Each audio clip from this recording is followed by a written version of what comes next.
let's begin by just saying a little bit about what cruise is and what it's all about. So back in 2015, I was very lucky to get an award from the European Research Council to put the cruise project together.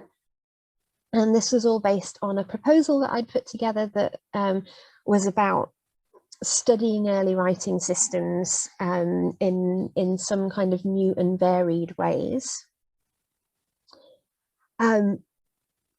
Now, it's very much the case that when you put in a proposal for something, you have all these ideas, but you don't really know what it's going to be like when it all starts to come together.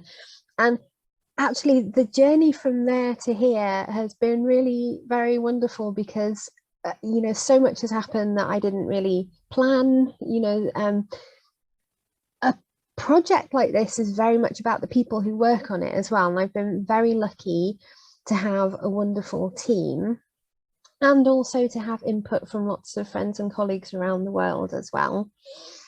So the kind of local team involves me, Philip, Rob, Natalia, and Sarah, of course, who is our wonderful administrator.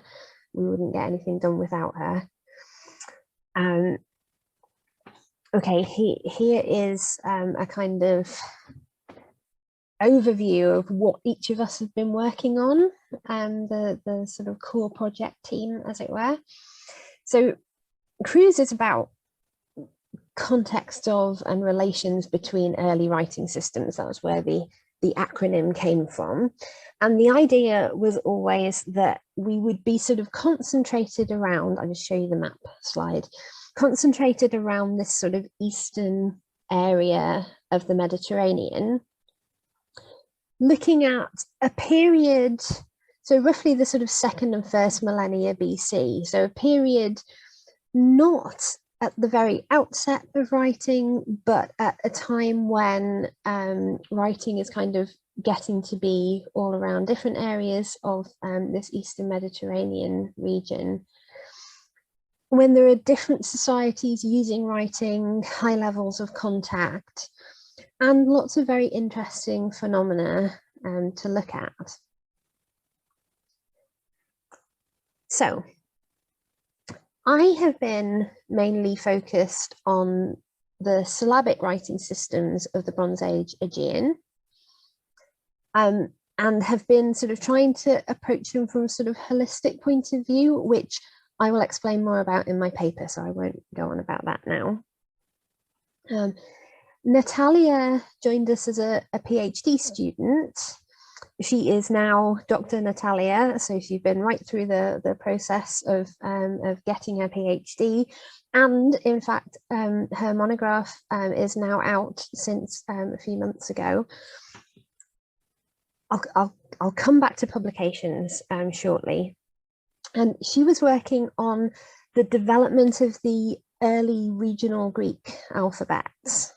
I've got to say, when I first thought up the idea to have someone working on the development of the early Greek alphabet, I had a few ideas, but I think it's a really difficult topic to kind of get into, just in that so much has been said about it already. And I was so impressed with the way Natalia took a completely different approach and has some really, really interesting results from that. Next, Philip has been working on the social context of writing at Ugarit. And this is kind of because I am sort of trained as a linguist, really, so I'm more of a kind of linguist epigraphist. Natalia's approach has been primarily linguistic, but she has also been kind of looking at context in various ways. Philip, however, is trained as an archaeologist, and it's so important to have those different disciplinary perspectives. And that has made, I think, just such a difference to the project, to actually sort of have different kinds of approaches feeding into not just each person's personal research, but also the kinds of conversations that we've been having over the years, because it really sort of makes you think about things in different ways. And then finally, Rob has been working on, so I put the writing of language units in Mediterranean and Near Eastern writing system. I was trying to work out a sort of simple way of saying it, but he started off looking at issues like vowel writing, and more recently has been looking at sort of how words are divided in ancient texts. So again, a more kind of linguistic approach that looks at a sort of different area of writing. So by bringing all of these different perspectives together, and by looking at different kinds of case studies, but also looking at the areas of overlap between those case studies, whether that means particular writing systems that are shared by more than one of us, or methodological perspectives that kind of overlap. That has really sort of fed into the overall project architecture, if you like. I'm not sure architecture is a good word for a project, but you know what I mean. I also want to introduce the wider cruise family. I won't go through and name everyone, but I wanted to just mention that we've had this lovely program of visiting fellowships, so we had a bit of funding for that, and we've also had a few scholars who have had some of their own funding and have visited the project. A really varied group of people working on completely different things, some of which are really sort of central to the cruise remit, and some of which are more kind of peripheral to the cruise remit. And that has been really helpful, actually. I mean, everyone involved has been working basically on some kind of area around the Eastern Mediterranean, Near East. But from different perspectives again, and looking at a range of different writing systems. And that has fed so much into the project. And I think those wider collaborations have been ever so valuable. I'm very grateful to all of you for being involved. I think so almost everyone was able to come to the conference. Only Brent sadly could not make it because he doesn't have a stable internet connection where he is at the moment. But it's so lovely to welcome you all back. And yeah, I'm really looking forward to hearing everyone's papers. So this conference is very much the Cruise Family Conference.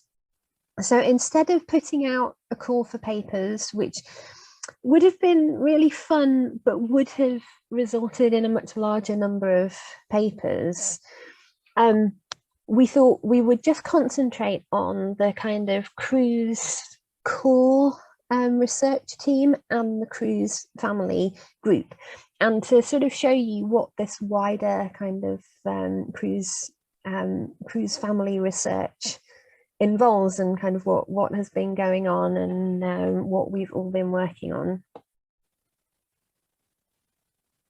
I was just briefly also going to mention that we've had some really interesting collaborations, and wanted to mention in particular Yorgos Boreanis's Psychomed project, with which we've been affiliated.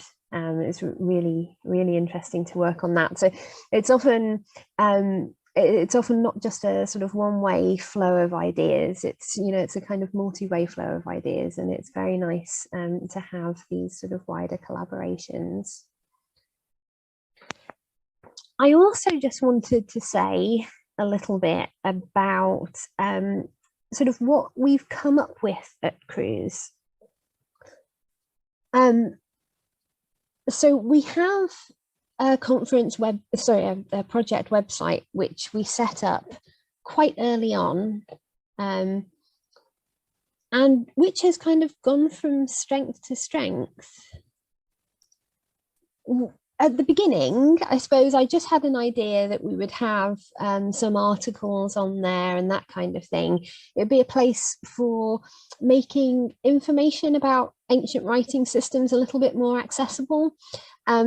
And also a place for kind of a bit more reliable information about ancient writing systems. I mean, the internet is a wonderful and varied place, but there is some dodgy stuff out there as well as the sort of good stuff. And it can be difficult, you know, when you're trying to find things out, to know what you can trust and what you can't. So the idea was to, you know, have some more in-depth discussions of sort of various aspects of ancient writing, and things that, you know, anyone can come and read. And then very quickly there was a certain amount of Lego and sort of playing with more kind of popular topics, you know, bits of Tolkien, bits of Star Wars, like, you know, all sorts of things.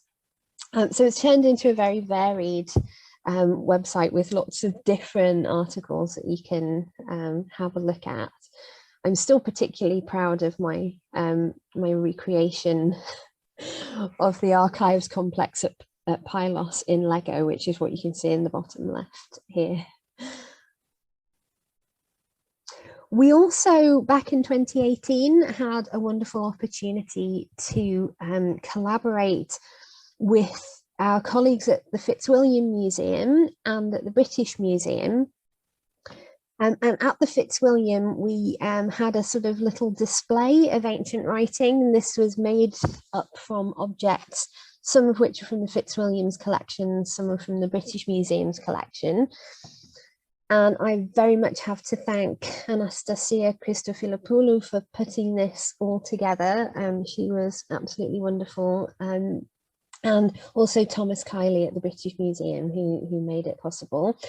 Actually, the exhibition now has a sort of online life, so you can see the exhibition and all the objects in it and the articles we wrote about them online, though you can't sadly visit it anymore. We had, so the big stone at the back on the right is the Idalian bilingual, which is just the most exciting thing to have had.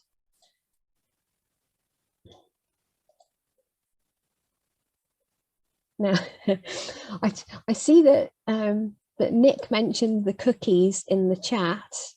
Thank you, Nick. I was going to mention those too, actually. So we've been very interested in practical experimentation of all kinds all the way through as well. I think that makes a big difference when trying to study something that is not just an abstract concept. It's something that people physically used to do, you know, and we have the physical remains of the practice, of the practice of writing, which makes practical experimentation a really important and useful thing to do. And also sometimes recreating inscriptions in edible media, which, well, Philippa is the master at. And you can, in fact, he has a video on how to make Ugaritic tablets in biscuit form on our YouTube channel. Our YouTube channel has sort of interesting and varied content, so please do have a look there too. I've got to say, the Phaistos biscuits, top right, were a particular triumph and very tasty too.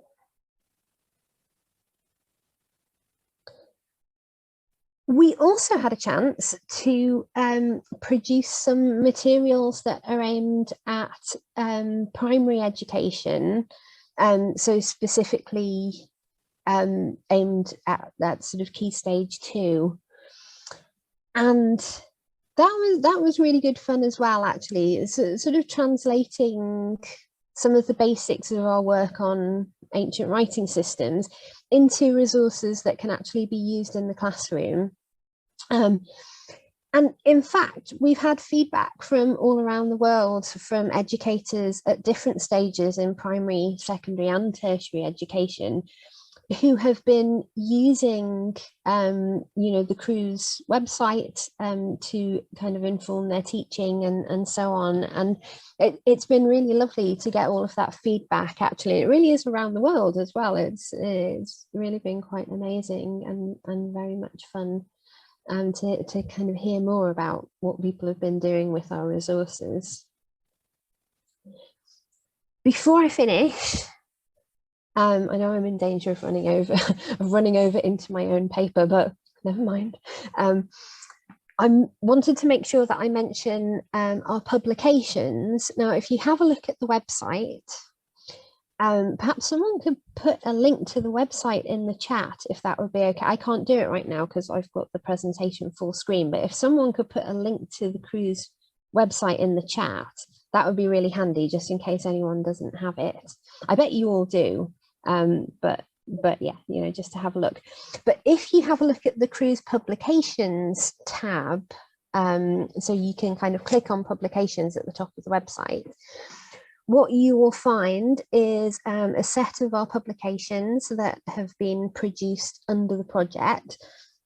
All of those are open access, so you can find, for example, the proceedings volumes from our 2 previous conferences, Understanding Relations Between Scripts to Early Alphabets, and the Social and Cultural Context of Historic Writing Practices. And you can also find the monographs written by Philippa, that's Script and Society, the Social Context of Writing Practices in Late Bronze Age Ugarit, and by Natalia, sorry, wait a minute. Early Greek Alphabetic Writing, a Linguistic Approach. So I've got that thing where, you have people on tile view down the side of your screen and you can't see everything, right? And I hope that just kind of having these in an accessible fashion makes it easier for people to find our research and to engage with it.